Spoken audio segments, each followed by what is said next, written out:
All right. So Alabama State, what's kind of your scouting report on them? They played two quarterbacks on offense. They're a spread team. Both quarterbacks have played in the first two games. Doesn't seem like the offense changes much from one quarterback to another. Sometimes one guy's more of a runner, the other guy's more of a thrower. They're both skilled. They're both dual threat kids that can hurt you. There are some design quarterback runs, but they're a spread offense. On defense, they're a 4-2-5 nickel team. They usually keep that same personnel in, whether you are in two tights or spread sets yourself. They're really sound coaching-wise on both sides of the ball. I think they've got a scheme. They work their scheme and they play to their scheme. You can see, especially on the defensive side of the ball, how well coordinated their front and their back end is.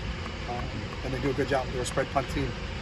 Kicker's decent, does a decent job in the kickoff and kickoff return game. So, good solid football team. They're 2-0 right now. They had a big win over Howard, in one of those kickoff classic games in week 0. So they've got 2 under the belt, and then they played Miles last week at home and won. So good, solid, sound football team. What's dictated their quarterback usage? You mentioned the two quarterbacks. That's a great question. We haven't got that answer of why one over the other. They're playing two, so there's not a rhyme or reason, at least what we're looking at it. And there's not, sometimes it's first quarter, second quarter. Yeah. Sometimes it's, one guy runs one certain offense, another guy runs a certain other offense. They both run the same plays, so you really can't discern over two games what's the reason for playing two. Maybe he just wants to play two quarterbacks. It might be wet Saturday. Have you done anything with wet footballs or anything? Yeah, we do that a little bit in practice.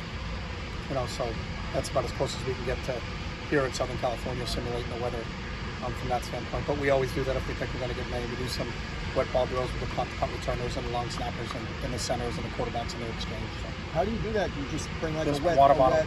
Just water down with a water bottle and squirt it in. HBCU significance of coming to the Rose Bowl and playing a school like UCLA. What do you like about that, and what does that mean? I thought it was really cool. It was Martin's idea. Maybe he can get into the specifics a little bit more. But, when we had those holes in our schedule, to schedule Alabama State and I believe North Carolina A&T in the future, to bring an HBCU team to the Rose Bowl. Again, we're kind of caught behind it if you're trying to schedule a game 1 year out or 2 years out, just because games are scheduled so far in the future. And then when we did get in the situation, there wasn't a lot to choose from. But I thought it was a good idea, and we're excited to see the turnout on Saturday. Is there any, I know the answer probably is, but is there anything different you're looking to get out of a FCS game versus in terms of seeing backups? Or no, we've never had one. So, we approach everybody. We respect all, we fear none. We're putting a game plan together to beat them, and that's all we've ever talked about as a staff. And that's it. I don't think you ever talk that way about anything. You get ready to play a football team. Really what we do is we're honestly, though, we're playing against ourselves every week. It's us versus us. There's a lot of things that we can improve from last week. There's a lot of things we did really well last week, but there's a lot of things we can improve, and hopefully that adage that, the biggest jump in a team is from week 1 to week 2. We played a live game in front of officials with ramifications if we make mistakes, and we did make some mistakes.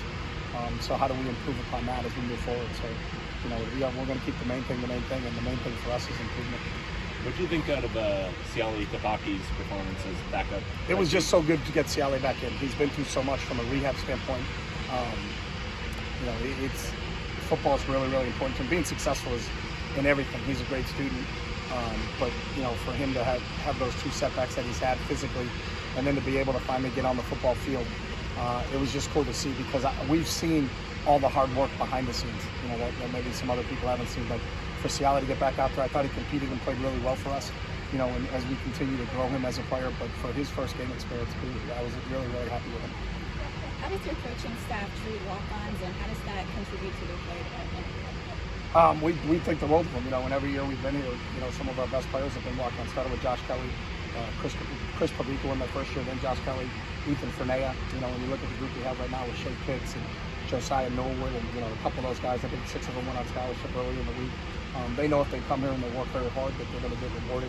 Alex Johnson is a prime example of it. He's another kid that kind of stands out for what we do. So I think it's the backbone of any really good football program, is that you have to have, sometimes you get kids that might have been just a little bit overlooked when they're coming out of high school, but that doesn't mean that they can't be great college players. And I think they make the decision to bet on themselves. And for the kids that we've had in our program, it's really paid off.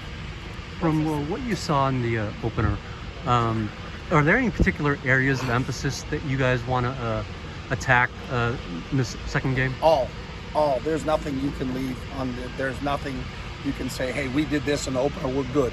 You know, it's about constant improvement. Am I better in my technique and fundamentals and footwork from game 1 to game 2? Am I better in my focus and attention to detail in game 1 to game 2? Am I better in my effort and explosive efforts in game 1 to game 2? So we're working, every single guy here is in charge of their 20 square foot around the 20 square feet around them, and then how do they get better? And if everybody's trying to improve, and if we can get the whole group to constantly improve, then as a team we constantly improve. And you know, I told them after the game, you know, I thought they played well, but I hope it's the worst game they played this year. You know, I think every week, you know, you're trying to improve, you're trying to go a little bit higher up that mountain, take a step up the mountain. So you don't want to take a step back, and I think that's what the mindset of these guys is right now. Is we have a standard that I think we all hold each other to. And we're trying to live up to that standard on a daily basis, whether it be on practice on a Wednesday or in games on Saturday. You mentioned, 4 consecutive wins by 25 plus points, but if you look at the second halves, the difference is even more pronounced. You've been shutting teams out and really dominating. How much of that is a function of the strength and conditioning staff and the way you train? It's 2 things. I think it's the way we train, and I think what KB does with our group is outstanding. And then I'm going to be honest, and hopefully I've been honest with you guys for the whole time, but I just got to give credit to you, Ben. It's about your momentum, and we talk about it. We get in a locker room at halftime, and we talk about the Ben Bolch factor. We need momentum rolling in here in the second half, and we need to keep this thing going. So we got to give credit where credit is due. So I think it's a combination of Belton and Bolch. That's quite a combination. That is a combination right there. Michael Ezeki, how is he doing? Zeke's doing good. We'll see what we get out of him today. So he's in full pads, and he's going to run around a little bit. And we'll see how it works itself out for the whole week. But he's going to be out there today, so we'll see how much he can do. Were Logan and Cam able to do more the last 2 days? They have in the last couple of days. Same thing. Whatever. We just get a list from the trainer. They're available. We'll see what they can put themselves through, and we make all our assessments on Friday. We have a depth chart meeting and go over it with our trainer and medical staff in terms of where they are. But you'll see those guys out there, I think, today. And last Friday, there was a piece of news that came out, the college football playoff planning to expand to 12 teams by 2026. I wonder what you thought of the expansion to 4 to 12. Is that the right number? What the number is, I don't know. I'm not, I think the fact that it's expanded and, more teams will have access to it, I think that's a positive. But when you hear news like that, I think it's similar to Big Ten, Pac-12 realignment and those things. You kind of say, oh, okay, that happened, but then our attention goes to this team this year. So, is it 26? There's stories out there, they may go as fast as 24, but you'll address it when that season hits. But, I think it's a move in the right direction. When more teams have access to it, I think that's a positive. Develops a lot of interest in the game, and there's tremendous interest in the game right now. I was for it, but I haven't sat down and looked at the exact numbers. There's so many different factors that go into that number. Do you still have bowls? Do you not have bowls? There's a lot of different things that get involved in it. So kind of out of my realm. But I was excited when I heard the news that they're going to go to 12. All right, thank you.